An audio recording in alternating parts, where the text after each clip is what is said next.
Will everyone please join me in Gassho and repeat the Nembutsu with me. Namo Amida Butsu. Namo Amida Butsu. Namo Amida Butsu. Namandals, namandals, nam. Good morning, everyone. It is a beautiful day today. Sunny out. It's a little cold. It's going to get pretty chilly tonight, so be sure you all wear your layers and stay warm. But I'm certain that the Dharma School children or the Dharma School students in the congregation would much prefer to be outside and running around and playing in the sunshine, and I don't blame you. Today, for my Dharma talk for the Dharma School students, I would like to talk about Buddha as the great teacher. So we all know the story of Shakyamuni Buddha, Prince Siddhartha, who became Shakyamuni Buddha. And we know that during his time as the Buddha, he taught for about 45 years, and taught many great teachings. 3 of those teachings are the 3 Pure Land Sutras. So Dharma School students, remember that when we talk about our teachings, there are 3 Pure Land Sutras, 3 Pure Land Sutras. So Dharma School students, how many Pure Land Sutras do we revere? 3, very good. So 3 Pure Land Sutras. I'm saying that again and again, so hopefully by the next time, when you come next weekend, I'll say, how many sutras are there? 3, very good. 3 sutras. So Buddha is the great teacher, but he also symbolizes the great teacher that we all experience in our daily lives. We all have teachers that we highly revere. There could be wonderful scholars who university students are become very, very enamored and love the teachings of their professors, or they could be a high school teacher who really speaks to you. I can remember one of my favorite high school teachers from my time growing up was Mr. William Silvera, who taught world history.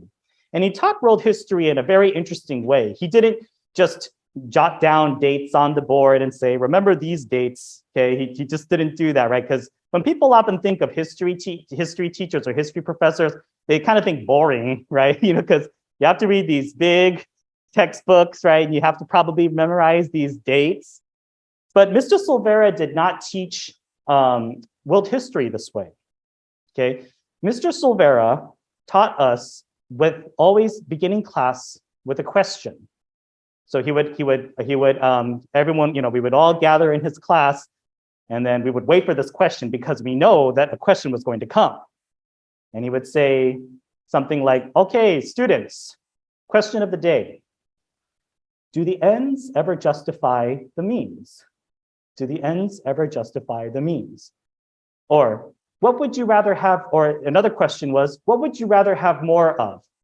Freedom to or freedom from? Okay, so some of these questions, right, like, do the ends ever justify the means, right? He was talking about the end of World War II, or would you rather have freedom to or freedom from? And this was when he talked about the various types of governments that were formed around the world, right? Would you rather have freedom to pursue your own dreams and to do kind of like whatever you want?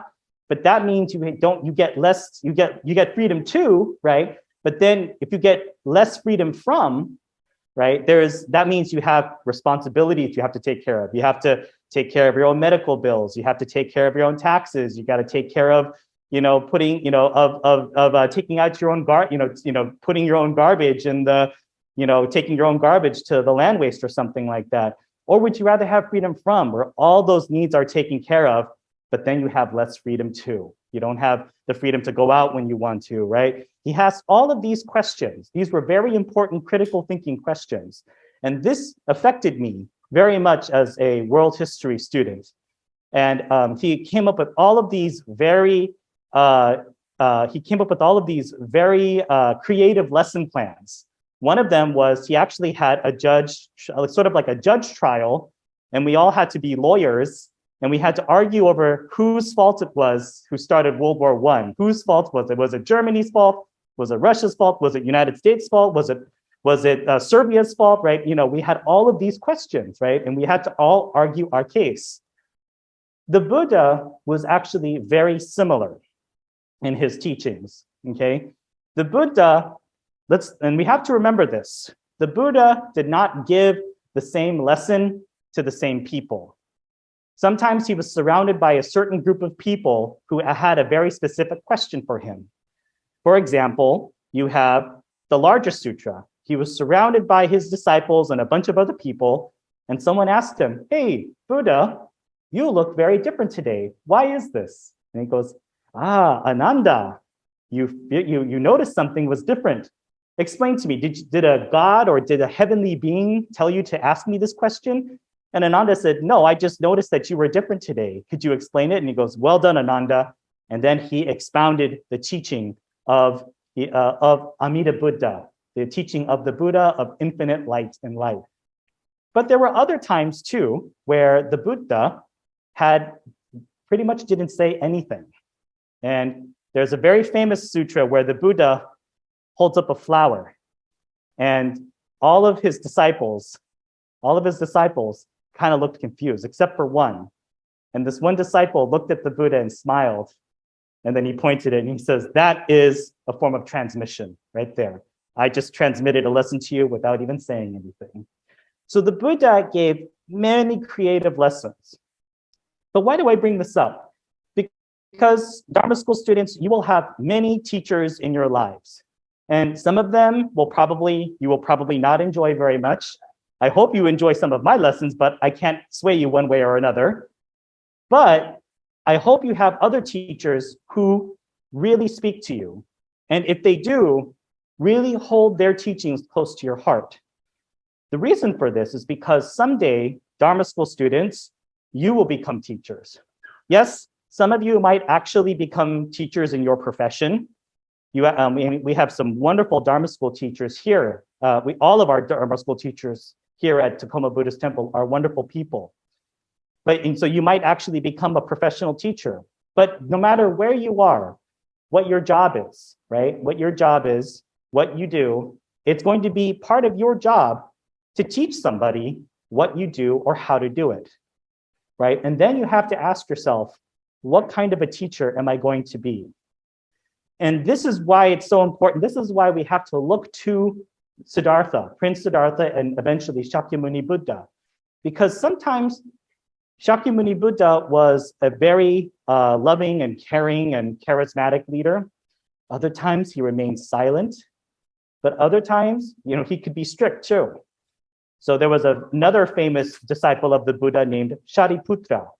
And Shariputra was the first of Buddha's disciples to pass away. Shariputra actually did not outlive the Buddha.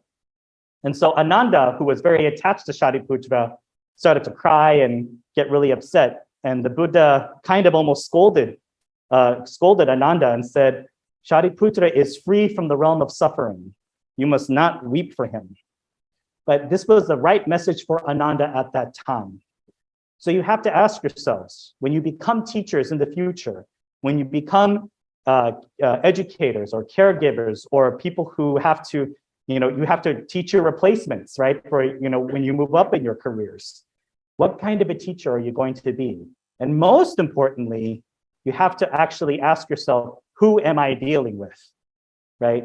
You can't just force someone sometimes to see things your way. You also have to meet people where they are. This is a very important lesson that the Buddha in his many lessons can teach us, because he didn't just give one answer to one person or two, he didn't give the same answer to everybody. There are many sutras where the Buddha might contradict himself at times, but this is because this was the right thing for the right person to hear at that time. So Dharma school students, when you go on to teach in your futures, whatever that may be, whether you be a professional teacher or teaching someone else, first ask yourself, what kind of a teacher am I going to be? And then ask yourself, who am I teaching? Who is this person I am dealing with, right? And that will inform your decision. But you can always look to Shakyamuni Buddha for your guidance in that regard. So I would like to thank you all very much for joining us today for our last Sunday service for the month of January. I can't believe January is almost over. The Dharma School students, please do your best to go outside today and enjoy the sunshine, but also bundle up and keep warm. Okay, please join me in Gassho and say the Nembutsu with me. Namo Amida Butsu. Namo Amida Butsu. Namo Amida Butsu. Snamanda, snamanda, snamanda.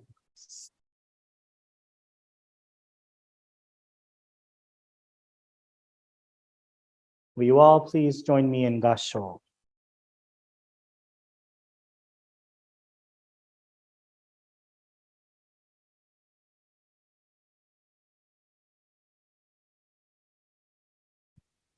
There is nothing I can do about your fellow practicers who say that they await the moment of death.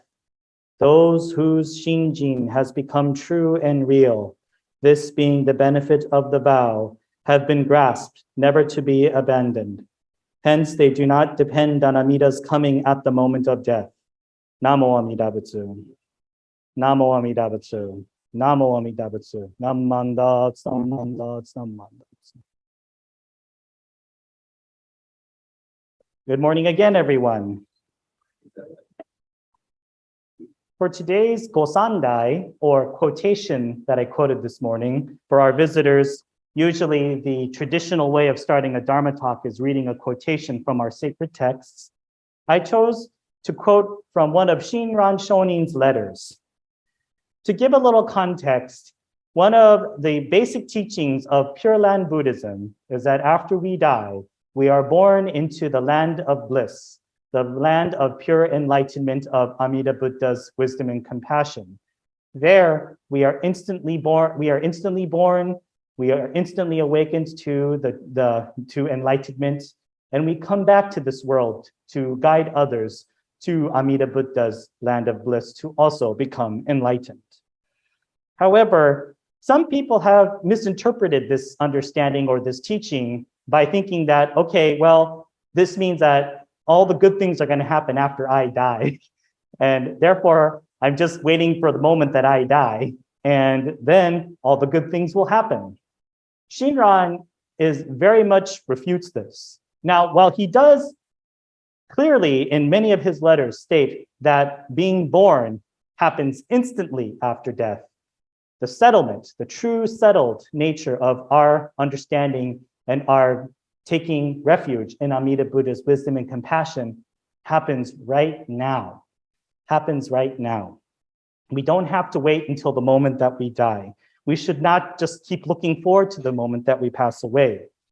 If we fully entrust ourselves to the teachings of Shakyamuni Buddha and the ever-embracing light of Amida Buddha's wisdom and compassion, our birth in the Pure Land is settled, and we don't have to keep living a life where we look forward to when we pass away. And when you actually, there's a term in here, have been grasped and never to be abandoned. The Japanese term for this, or the Chinese term for this, is sesshu fusha. Sesshu fusha, which means to grasp and never to be abandoned. Once we embrace the teachings and we allow ourselves to be embraced by Amida Buddha's wisdom and compassion, which is, by the way, the ever working of the Buddha Dharma, we will never be abandoned, okay? And actually, this power or this other power, or tariki, other power, is working as we speak. When we have those aha moments in our life, when we come to the realization of sometimes how foolish we are. Just to give you a real life example, I was on a Zoom call yesterday. I was on a Zoom meeting yesterday, and I could tell you that my patience was running thin, because sometimes for some of the people, it took them a long time to figure out how to share a screen or share a document. Sometimes they don't know how to mute other people. So I was hearing sometimes like a granddaughter screaming at her grandfather. And so I was starting to get really, really irritated and really, really like, I am losing my patience. And I started to get really, really upset. And then I even called my parents about it at nighttime. And I was telling them, man, I am getting so upset because, the person didn't know how to work Zoom. They didn't even know how to work the browser. And my parents just laughed at me. They were like, were you expecting sympathy from us? Were you expecting us to, oh, poor Tadao, the way that you were, you're getting angry, right? Oh, that wasn't your fault. No, of course not. My parents taught me a very valuable lesson, again, as all parents usually do, that my selfishness and my impatient behavior was once again taking hold of me. And this this aha moment when my parents just laughed at me. Now, remember this, my parents didn't scold me, actually. They didn't go, oh, Tadao, you're so bad, or, you shouldn't think that way. They actually opened a moment of clarity to me. They laughed. They laughed at my suffering. No, I'm just kidding. They laughed at, my ego. They laughed at my self-centered self. And they showed me once again that this is part of what being a minister is, exercising your patience. Not every member knows how to work Zoom. Not every person is an expert in technology. You having this expectation that everybody has, the same amount of ability as you is your selfish, egocentric nature. But in truth, I think we are all guilty of this. And not just about Zoom, but when we're on the freeway. And by the way, I'm also a less patient person on the freeway. When there's traffic, hopefully you're not in the car with me because I'll start to complain. But when someone cuts us off, or when someone is not as courteous as we'd like them to be, we get upset. When someone acts in a way that's very counter to what we've been taught, or to what we believe is to be true, we get upset, we get angry. So when this happens, sometimes, it's very easy to sort of look at the Pure Land, right? When we think about Amida Buddha's paradise as this everlasting heavenly place. Oh, I wish sometimes I've been guilty of this, going, when I've seen so much sadness in the news, so much terrible news, and then of course, have also seen, things in real life as well that were not very good, right? I would always start to think, I wish I was in Amida Buddha's paradise right now. I wish I was in the Pure Land. But in truth, the Pure Land works for our benefit here and now. We don't have to wait for the moment of death for the good things to happen. And in fact, Shinran clearly states in his letters to his followers that we should not wait until the moment of death. We should take resolve and take entrustment, and entrust ourselves to the teachings here and now. But I think also Shinran encourages in his many letters that we constantly self-check ourselves, right? Introspection is a word, I would say. Introspection. He constantly asks ourselves, do we take refuge in the teachings? When we see so much horribleness in the world sometimes, do we take refuge in the teachings? Jodo Shinchu, or Pure Land Buddhism, is not a form of escapism, right? It's not this form of, okay, I get to leave this world and be in a better place. No, Amida Buddha's paradise is there to guide us to live our lives by the Dharma as best as possible. But after we die and are born there, we still have work to do. We still have to come back to this world and guide others to that Pure Land as well. Guide them in the messages of the Dharma.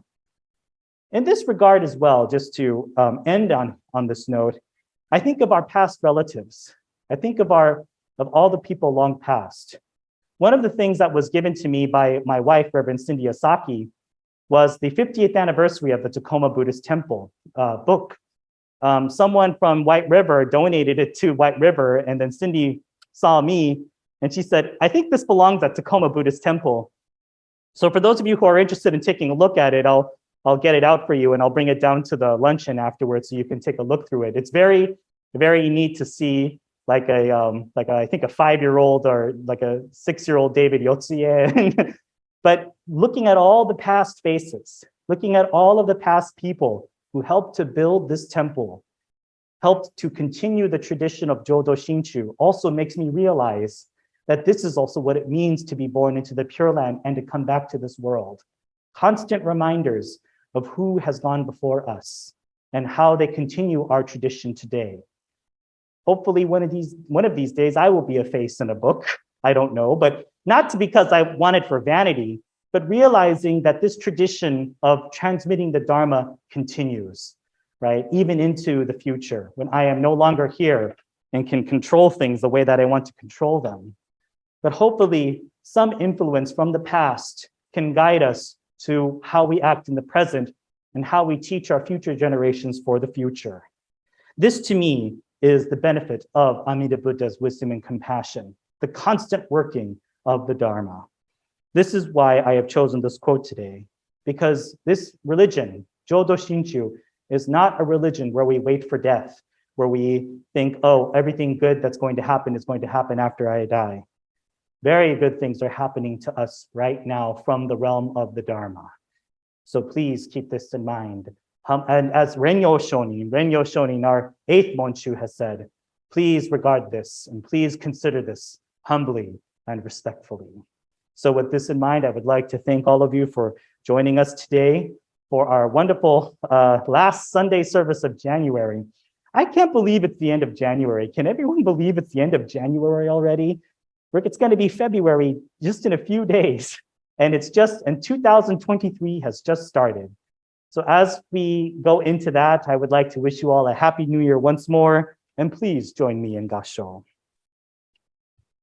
There is nothing I can do about your fellow practicers who say that they await the moment of death, those whose Shinjin has become true and real, this being the benefit of the vow, have been grasped, never to be abandoned.